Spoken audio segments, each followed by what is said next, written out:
சமூக வலைதள கணக்குகளை அன்புமணி ஆதரவாளர்களிடம் இருந்து மீட்டுத் தரும்படி பாமக நிறுவனர் ராமதாஸ் டிஜிபிக்கு புகார் அளித்திருக்கிறார். ராமதாஸ் தனது அதிகாரப்பூர்வ எக்ஸ் மற்றும் பேஸ்புக் கணக்குகளை அன்புமணி ஆதரவாளர்கள் கைப்பற்றி வைத்திருப்பதாகவும் கடவுச்சொற்கள் மாற்றப்பட்டுள்ளதாகவும் டிஜிபி சங்கர் ஜிவாலுக்கு புகார் அளித்துள்ளார்.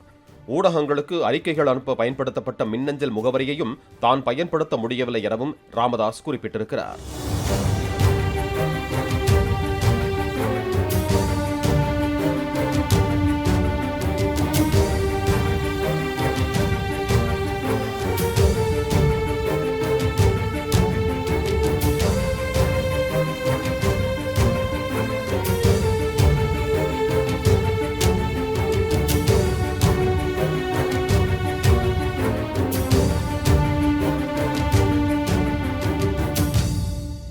பிளே ஸ்டோர் மற்றும் ஆப் ஸ்டோரில் இருந்து பாலிமர் செயலியை QR கோடு மூலம் பதிவிறக்கம் செய்யுங்கள்.